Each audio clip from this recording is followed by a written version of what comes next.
오늘 저는 여러분과 함께 하나님의 심판 기준, 율법과 양심이라는 제목으로 은혜를 나누고자 합니다. 영어 단어에, 여러분들은 다 잘 아시겠지만 영어 단어에 루키즘이라고 하는 단어가 있습니다.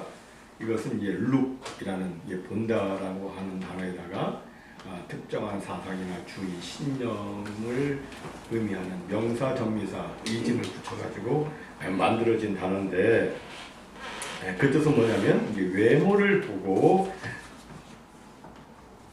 사람을 차별하는 외모 차별주의나 또는 외모가 제일이라는 외모 지상주의를 의미합니다.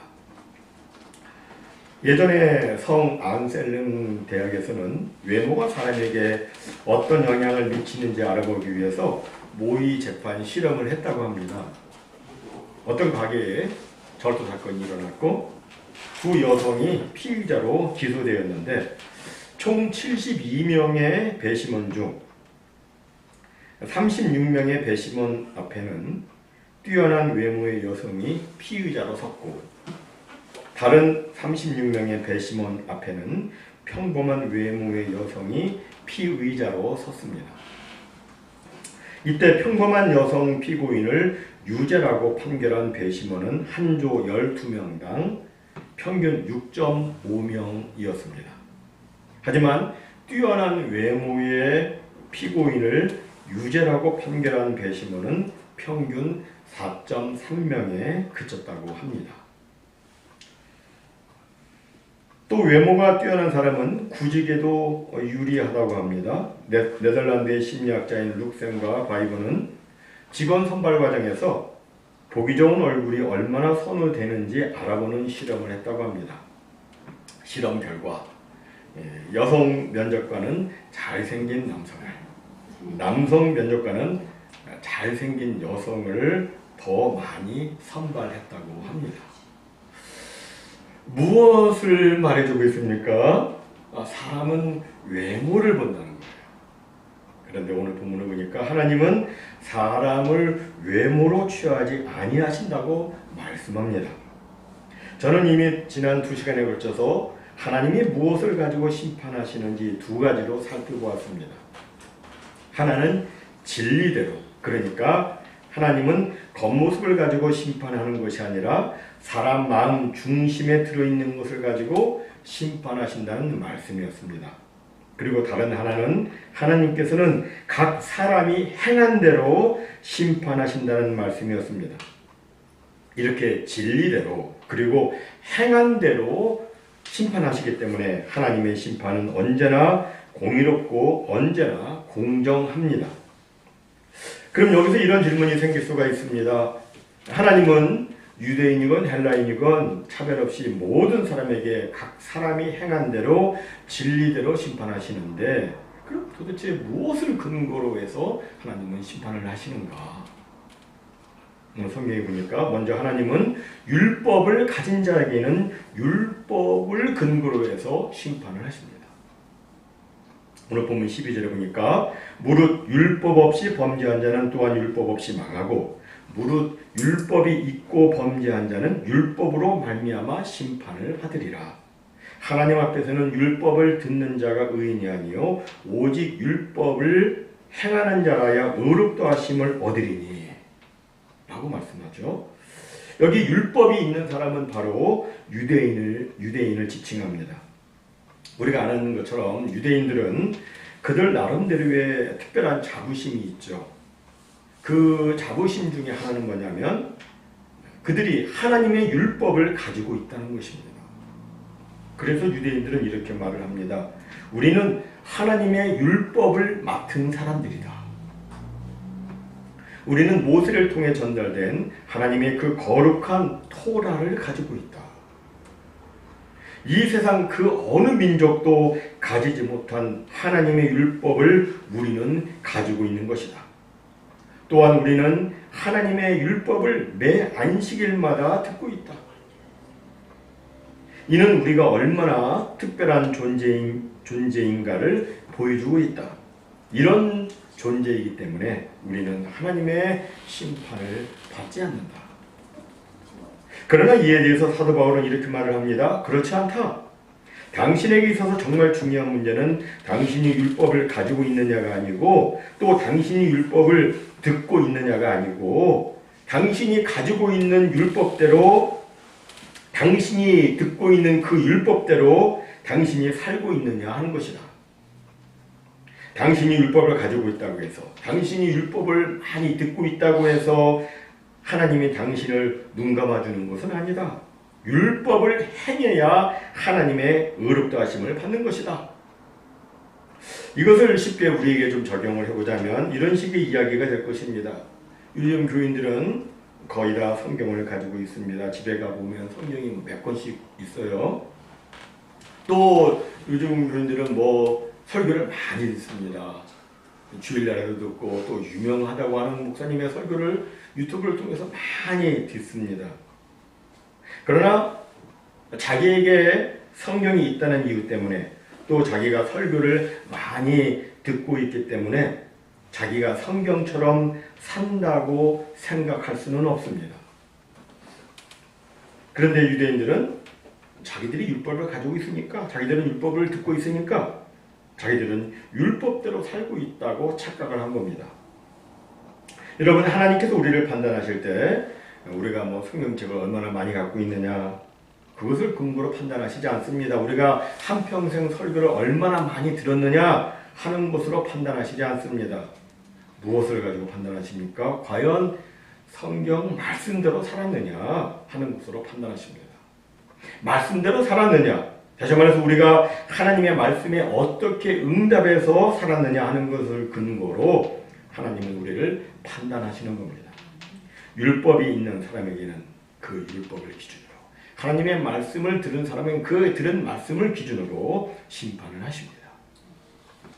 그럼 율법을 가지고 있지 않은 사람들은 무엇을 근거로 심판을 받습니까? 율법이 없는 사람들.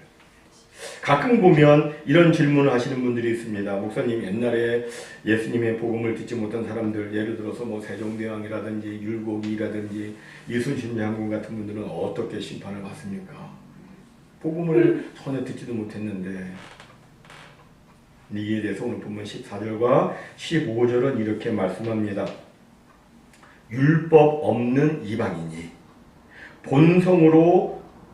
자기 본성으로 율법의 일을 행할 때에는 이 사람은 율법이 없어도 자기가 자기에게 율법이 되나니, 이런 이들은 그 양심이 증거가 되어 그 생각들이 서로 혹은 고발하며 혹은 변명하여 그 마음에 새긴 율법의 행위를 나타내느니라. 무슨 말씀이냐면 율법이 없는 이방인은 그들의 양심이 율법이 되어서 그 양심에 따라 심판을 받는다는 겁니다. 우리가 성경을 보면 많은 계명들이 나옵니다. 그 계명들을 정리해보면 크게 두 가지로 정리할 수 있는데, 하나는 무엇을 하라는 계명이고 다른 하나는 무엇을 하지 말라는 계명입니다. 그런데 양심도 이와 비슷한 기능을 하고 있습니다. 이것을 할까 말까, 이것은 하지 말아야 되고 이것은 해야 되지 않겠는가, 이런 생각과 갈등이 늘 양심 속에 있습니다. 이런 측면에서 보면 양심은 쓰여지지 않은 불문 율법에 해당된다고 볼 수 있습니다. 성경에 있는 계명들은 성문 율법이죠. 글로 완성된, 글로 쓰여진 written law이고, 양심은 불문 율법, 글로 적혀 있지는 않지만 그래도 마음속에서 율법의 기능을 하고 있는 unwritten law입니다. 인간의 양심은 인간이 하나님의 형상으로 창조될 때 그 마음에 새겨졌는데, 모든 인간은 나면서부터 이 양심이라는 것을 가지고 있습니다. 그래서 마치 꿀벌이 꿀을 모으는 법을 배우지 않고도 나면서부터 꿀 모으는 것을 알듯이, 인간은 그 양심에 근거해서 자기의 행동에 대해서 생각하고 반성하고 그것이 옳은지 그른지를 판단할 수가 있습니다. 물론 양심이 인간의 타락으로 인해서 완전히 더러워지고 제 기능을 하고 있지는 못하지만 그래도 양심은 누구나 다 가지고 있어서 그 양심의 소리가 속에서 들려올 때 사람은 고민을 합니다. 아, 이렇게 해야 되는데 이렇게 해야 되지 않을까 이런 고민을 합니다. 간혹 어떤 사람들은 사건이 들통났음에도 이건 자기가 한 것이 아니라고 딱 잡아떼기도 하지만 그러나 확실한 증거 앞에서는 겉으로는 난 아닙니다. 아닙니다. 겉으로 아니라고 말해도 속에 있는 양심은 사실은 내가 했다고 인정을 합니다. 이것이 바로 양심의 기능인데 율법이 없는 사람들은 이 양심을 기준으로 해서 심판을 받게 되는 겁니다. 지금까지의 말씀을 쭉 정리를 해보자면 하나님께서는 율법이 있는 사람은 율법을 기준으로 심판하시고 율법이 없는 사람은 그들의 양심에 따라서 심판을 하시는 거예요. 그럼 하나님의 심판은 언제 시행되는가? 이에 대해서 고린도전서 4장 5절은 이렇게 말씀합니다. 그러므로 때가 이르기 전 곧 주께서 오시기까지 아무것도 판단하지 말라. 그가 어둠에 감추인 것들을 드러내고 마음의 뜻을 나타내시리니 그때에 각 사람에게 하나님으로부터 칭찬이 있으리라. 이 말씀에서처럼 최종 심판은 예수 그리스도께서 오실 때 시행이 됩니다. 그 전까지의 심판 판결은 모두 다 임시적인 것뿐입니다. 최종적인 게 아니에요. 그건 임시입니다. 임시. 간혹 보면 자기가 하지 않았음에도 불구하고 거짓 모함에 걸려들어가지고 잘못된 판결을 받는 경우가 있습니다. 이런 경우 매우 억울하죠. 그런데 억울해야 할 필요가 없는 것은 주께서 오시면 그러한 모든 것이 다 밝히 드러나기 때문입니다. 주님이 오시면 어두움에 감추인 것들이 다 드러나고 각 사람의 마음의 뜻이 다 나타나게 됩니다. 그때 선을 행한 사람에게는 하나님의 칭찬이 있게 되고 악을 행한 사람에게는 하나님의 진노가 있게 됩니다. 주님이 오셔서 심판하실 때에는 심지어 우리가 한 말까지도 심판을 받습니다. 마태복음 12장 36절에서 예수님은 이렇게 말씀하셨습니다. 내가 너희에게 이르노니 사람이 무슨 무익한 말을 하든지 심판날에 이에 대하여 신문을 받으리니. 다시 말해서 심판날에는 우리가 함부로 말하고 뒤에서 비방 험담하고 또 우리가 생각 없이 말한 그 모든 말까지도 다 심판을 받는다는 겁니다. 또 오늘 본문 16절은 이렇게 말씀하죠. 곧 나의 복음에 이른 바와 같이 하나님이 예수 그리스도로 말미암아 사람들의 은밀한 것을 심판하시는 그 날이라. 다시 말해서 그 날에는 우리의 은밀한 것까지도 심판을 받습니다. 여러분, 사람에게는 평판이라는 것이 있고 인격이라는 것이 있습니다. 평판이라고 하는 것은 다른 사람들이 나를 어떻다고 생각하는 것이고 인격이라고 하는 것은 나의 속사람 모습 그대로를 보여주고 있습니다. 사람들은 나의 겉모습만 보고 평판을 하지만 그러나 하나님은 나의 속사람, 나의 진짜 모습을 보십니다. 사람들은 얼마든지 가면을 쓰고 자기의 본 모습을 숨기며 살 수 있습니다. 그러나 하나님은 그것 모두를 다 알고 계십니다. 우리의 모든 은밀한 것이 마지막 심판날에 하나님 앞에서 다 공개가 된다고 성경은 말씀합니다. 혼자서 상상으로 머리에 떠올리고 순간순간 지나쳐가는 모든 정결치 못한 생각들, 그 모든 은밀한 것들이 하나님 앞에서 드러나게 됩니다. 하나님께서는 우리가 은밀히 우리의 시간을 어떻게 보내었으며 우리가 무엇을 보고 무슨 생각을 했으며 어떻게 행했는지를 정확하게 아십니다. 여러분, 그날에 이 사람들의 은밀한 것이 철저하게 파헤쳐지고 철저하게 드러나면 얼마나 부끄럽고 창피하겠습니까?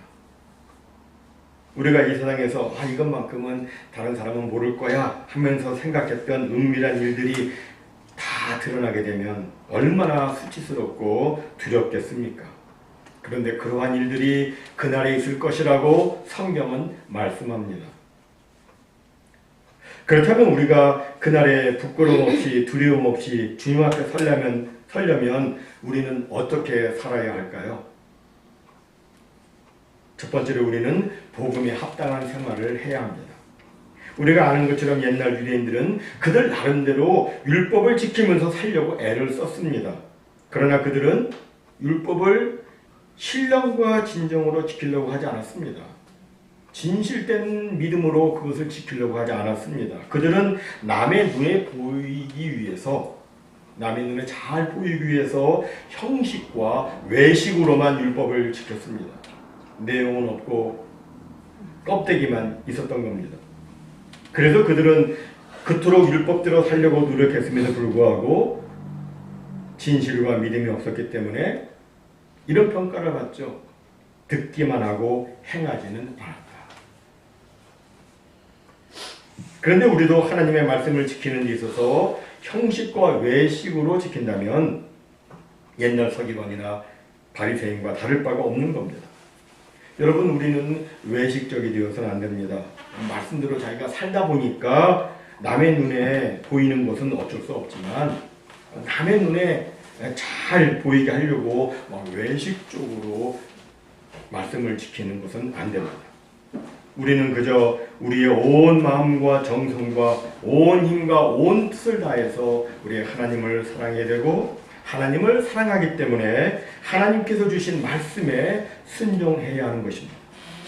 다음 두 번째로 우리 믿는 성도들은 착하고 깨끗한 양심을 가지고 그 양심에 따른 삶을 살아야 됩니다. 사람의 양심은 인류의 타락과 더불어 그 온전한 기능을 잃고 말았습니다. 하나님께서 양심을 새겨주셨는데 인간이 타락하면서 그 기능을 잃고 말았습니다. 하지만 우리 신자는 예수 그리스도의 십자가에서의 죽으심과 부활 사건을 통해서 그 양심이 새롭게 변화되는 은혜를 누리게 되었습니다. 여러분, 우리의 양심은 세상 사람들의 그것과 다릅니다. 쉽게 표현을 하자면 캔이 있습니다. 근데 하나님은 완벽하게 그 캔을 만들어 주시는데 사람이 타락함으로써 그 캔이 찌그러진 거예요. 세상 사람들은 다 찌그러진 캔을 갖고 있습니다. 양심이 찌그러져 있습니다. 근데 우리 크리스찬들은 그리스도 예수 안에서 새로운 피조물로서 그 캔이 다시금 새롭게 만들어졌습니다. 우리는 완전히 회복된 양심을 가지고 있는 겁니다. 여러분, 우리의 양심은 세상 사람들의 그것과 다릅니다. 이 새롭게 변화된 이 양심에 따라서 우리 성도들은 살아야 되는 겁니다. 우리 성도들의 양심 수준은 세상 사람들을 능가해야 합니다. 우리는 하나님의 말씀을 지킬 때 깨끗하고 착한 양심으로 지켜야 됩니다. 이것은 또한 교회에서 일하는 사람들이 가져야 될 기본적 자세이기도 합니다. 그래서 디모데전서 3장 9절에 보면 집사의 자격, 일꾼의 자격을 논하면서 깨끗한 양심에 믿음의 비밀을 가진 자라야 한다고 말씀하고 있는 겁니다.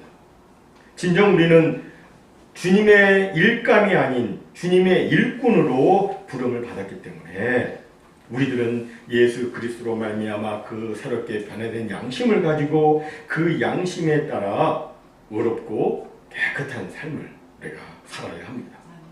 이제 말씀을 맺도록 합니다. 사랑하는 성도 여러분, 저는 오늘 여러분에게 하나님께서는 율법에 있는 사람에게는 율법에 따라 심판하시고 율법이 없는 사람에게는 양심에 따라, 그들의 양심에 따라 심판하신다는 말씀을 드렸습니다. 그럼 하나님께서는 왜 이런 말씀을 성경에 기록하셨으며 왜 하나님께서는 설교자들을 통해서 이런 말씀을 성도들에게 듣게 하시는 걸까요? 그 이유는 바로 하나님께서 우리로 하여금 복음에 합당한 생활을 하게 해서 하나님께서 예비해 두신 그 복을 받도록 하기 위해서입니다. 여러분, 하나님은 우리가 참으로 복 받기를 원하십니다. 하나님이 원하시는 것은 우리가 복을 받는 거예요. 우리가 행복하게 사는 것입니다. 하나님은 우리가 어떻게 하든지 주의 영광과 그 존귀와 평강의 자리에 참여한 바 되기를 원하십니다. 그래서 우리에게 말씀을 주신 것이고, 그래서 선지자들을 보내셔서 그 말씀을 전하게 하신 것이고, 또 많은 설교자들을 보내서 우리에게 말씀대로 살라고 그렇게 자꾸 반복해서 말씀하시는 겁니다.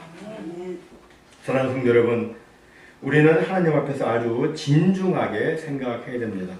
나는 매일매일 어떻게 살아야겠는가? 나의 열정, 나의 젊음, 나의 남은 생애 동안에 과연 나는 무엇을 위해서 살아야 하겠는가 하는 것을 심각하게 우리는 생각해야 됩니다. 우리는 우리의 남은 열정을 더 이상 이 세상의 육신의 정욕이나 안목의 정욕, 이 생의 자랑에 쏟아붓지 말아야 됩니다. 우리는 우리의 힘, 열정, 에너지를 복음에 합당한 생활, 착하고 깨끗한 양심으로 하나님께서 기뻐 원하시는 거룩하고 영광스럽고도 존귀한 삶을 사는 데에 우리의 모든 것을 다 거기에다가 쏟아야 합니다. 모쪼록 우리 모두 주님께서 원하시는 삶을 살아서 우리 주님 다시 오실 때에 주님으로부터 영광과 존귀와 칭찬과 상급과 멸류관을 다 받아 누리는 우리 모두가 되시기를 예수님의 이름으로 축원합니다. 아멘.